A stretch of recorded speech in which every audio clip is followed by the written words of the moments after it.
washabihi ajma'in.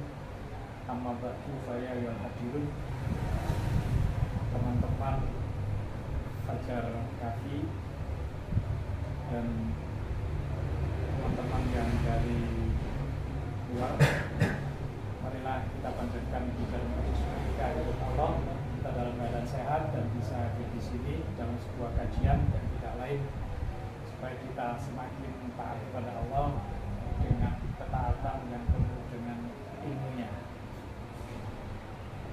Telah hadir di tengah-tengah kita yaitu sahabat kita dan guru kita Profesor Dr. Ika Prastia MA sebagai narasumber pada malam hari ini yang akan menjabarkan dan menjelaskan dengan tema pengaruh saum terhadap jiwa, raga, dan ruh tinjauan saya.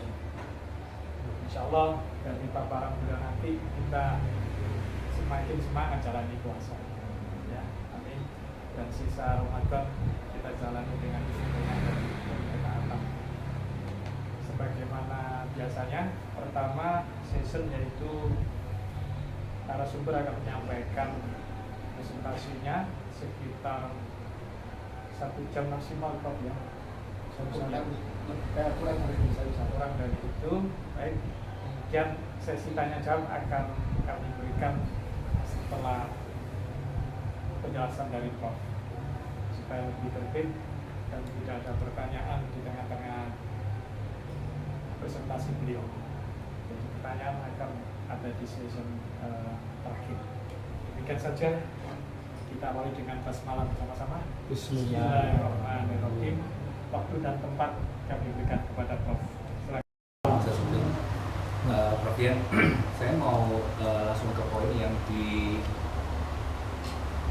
21 sampai 30. Di situ Prof tadi menjelaskan bahwa otak itu bekerja maksimal terkait protein yang di dalam otak beserta sel-sel listriknya.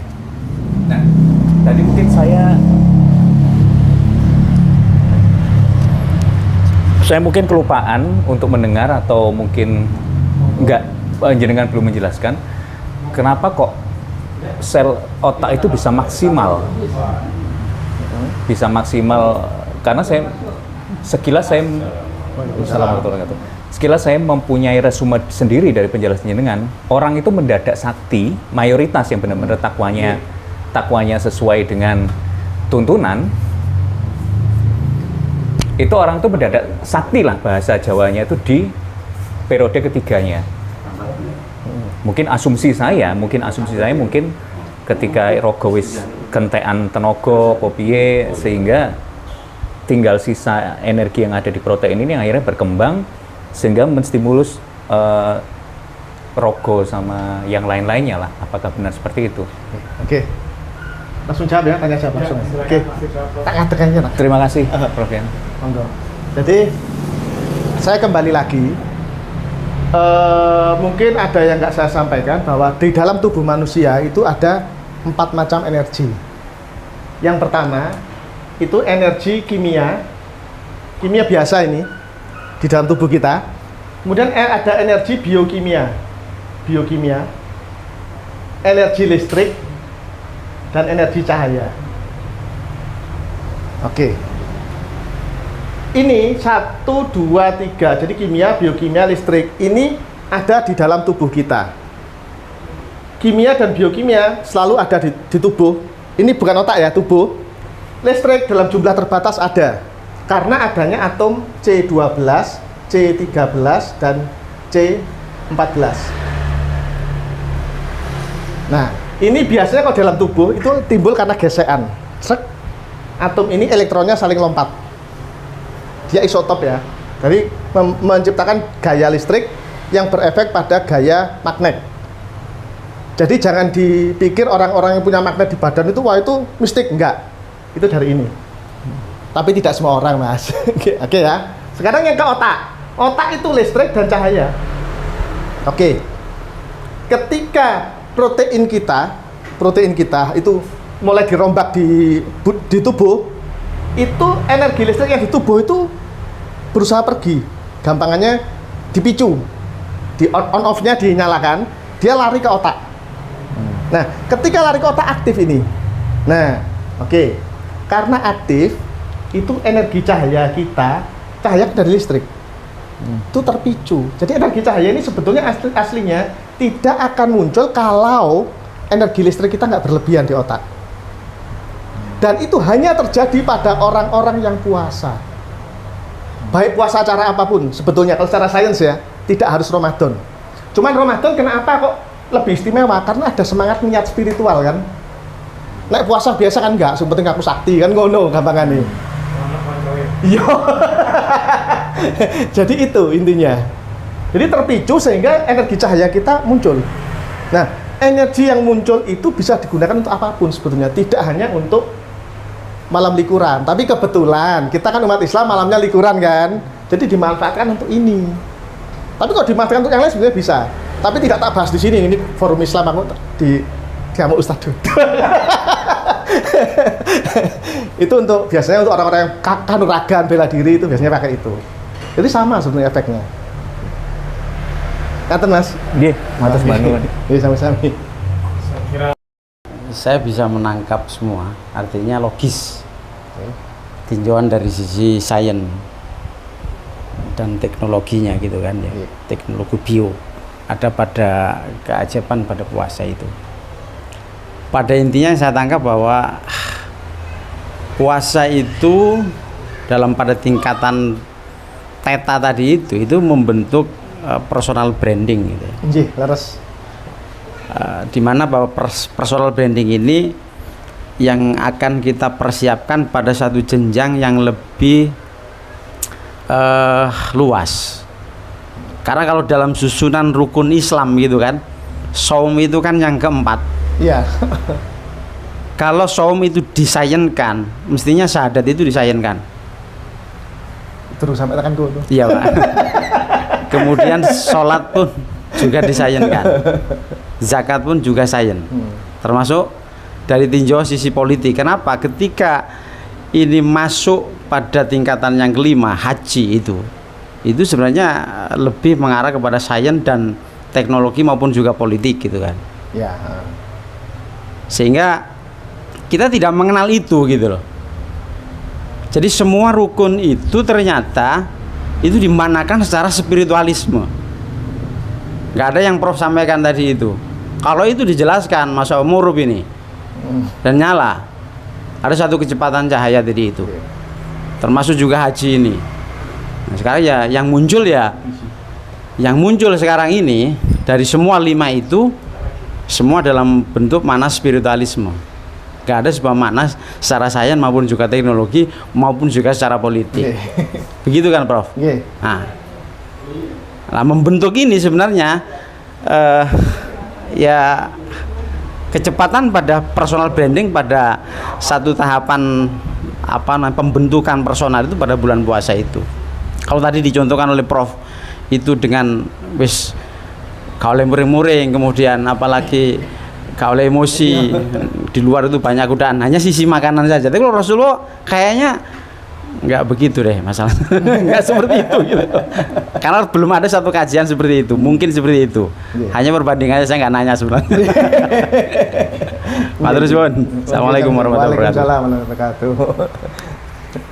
Ya, itu memang ilmu sains itu kan berkembangnya pelan-pelan gitu. Jadi belum sampai ke sana, apalagi tadi yang pertama tadi. Wah. Untuk Bu. Iya. Oke, matur suwun. Terima kasih masukannya Sakila.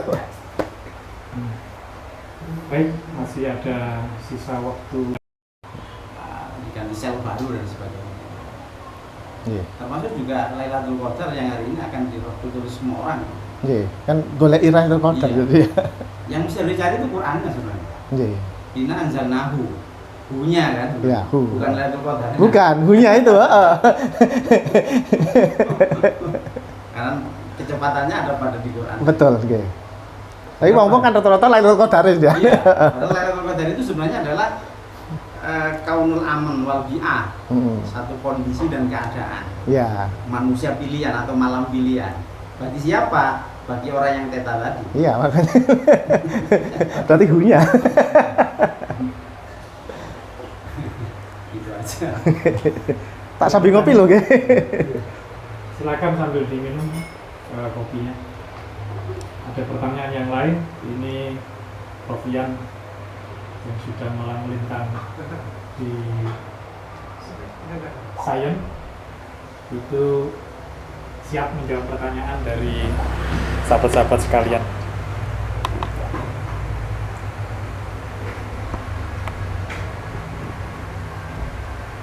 Ada pertanyaan lagi? Monggo sambil diminum kopinya, kan ini sudah pada sesi diskusi dan tanya jawab. Kalau tadi Prof Yan nyinggung tentang 10 hari malam terakhir berkenaan dengan Lailatul Qadar, ya bisa jadi nanti next meeting we invite him ya untuk jelaskan tentang Lailatul Qadar tinjauan sains gitu ya teman-teman ya. Setuju gimana ini? Gitu ya. Insyaallah. Ya, ya insyaallah gitu Prof. Saya kira itu perlu juga. Ya kalau bisa dikupas ya di malam liburan itu Prof. Kalau Prof Yan bersedia dan kesempatan lewat Surabaya sehingga bisa mampir gitu. Ya, saya tidak bisa janji, cuman saya Ya. usahakan nanti pada waktu perjalanan pulang dari Bali tak sempatkan mampir. Baik. Saya seingat saya jadwal saya pulang dari Bali itu sekitar tanggal 1 atau tanggal 2 April. 1 sampai 2 April. 1 yang 2 April loh ya. Persis itu. Iya, jadi mungkin tanggal-tanggal itu. Cuman ya saya belum bisa janji ya. Ya, di Jadi malam insya Allah, liburan. nanti kalau saya bisa mampir, tak WA dulu sebelumnya. Baik. Terima kasih Prof Yan atas kesediaan waktunya untuk next meeting untuk bahasan yang kedua. Baik teman-teman, ini masih ada sisa waktu 5 menit. Monggo ditanyakan apa yang kurang jelas dan apa yang dipresentasikan oleh Prof Yan tadi. Ini ketok next pertemuannya ketok pertanyaannya akhir gitu. Iya. Lailatul Qadar.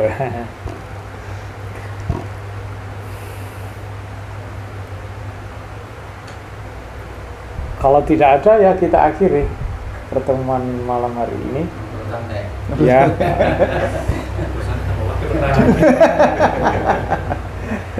Baiklah teman-teman. Kanjeng Nabi Muhammad SAW bersabda, "Mayurdillahu khairah yufaqihu fiddin." Barang siapa yang Allah kehendaki mendapatkan seluruh kebaikan, maka Allah akan memahamkan dia tentang agama. Dan kali ini kita mendapatkan tinjauan sains yang menguatkan iman dan ketaatan kita. Terakhir, semoga Allah Subhanahu wa taala terus memberi hidayah dan hikmah kepada kita, dan semoga kajian kita bisa terus berlanjut, dan semoga Pondok Fajar Kahfi semakin ramai dengan jamaahnya. Amin ya rabbal alamin. Kepada Profesor Dr. Ika Prestia, MA, saya ucapkan banyak terima kasih atas kehadirannya dan ilmunya. Barakallahu fikum. Marilah kita tutup kajian malam ini dengan ucapan hamdalah bersama-sama. Alhamdulillahirabbil alamin. Saya kira demikian. Ihdinas siratal mustaqim. Wabillahi taufiq wal hidayah. Wassalamualaikum warahmatullahi wabarakatuh.